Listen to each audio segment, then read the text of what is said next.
Yes po, at welcome po ulit sa kusina natin at sa channel natin. Kumusta kayo mga kakusina? At samahan niyo ulit ako sa panibagong putaying ating pag-eksperimentuhan, kaya't umpisa na po natin.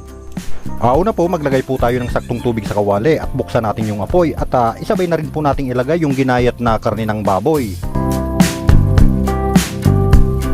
At maglagay tayo ng bawang, pati na rin po sibuyas.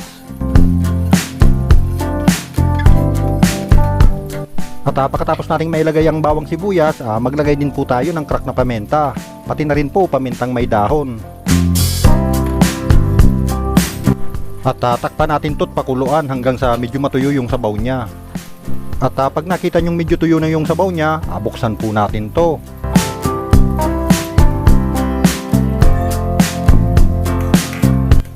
At maglagay po tayo ng butter sa gitna ng karne. At hayaan lang po natin na matunaw yung butter sa gitna ng karne. At maglagay po tayo ng bitchin. At isunod po natin yung ginisa mix. At maglagay din po tayo ng brown sugar. At isunod natin ilagay yung oyster sauce. At maglagay din po tayo ng kaunting tomato paste. At haluin natin itong mabuti hanggang sa tumingkad po yung kulay ng karne.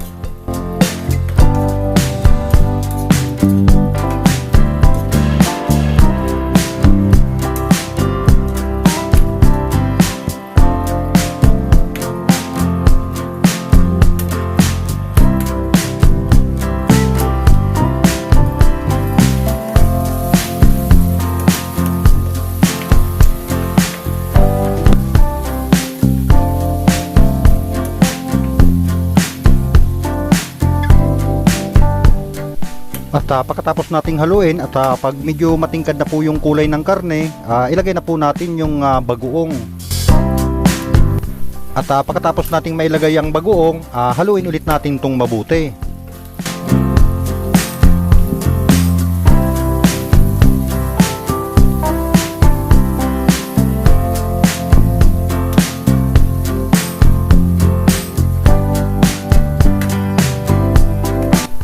At pagkatapos nating haluing mabuti, ilagay na po natin yung ginayat na penya.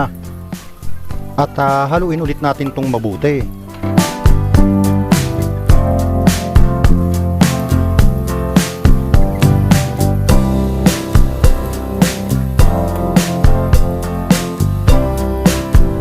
At pagkatapos nating haluing mabuti, maglagay po tayo ng kaunting patis. Kung wala po kayong patis, pwede na rin po yung asin.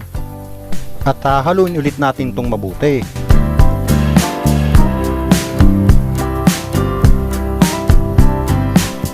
At pagkahalo nating mabuti, pwede na po nating ilagay yung bell pepper.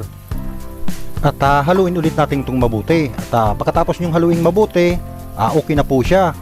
At pwede natin itong hanguin at mapaparami na naman ang kanin natin ito.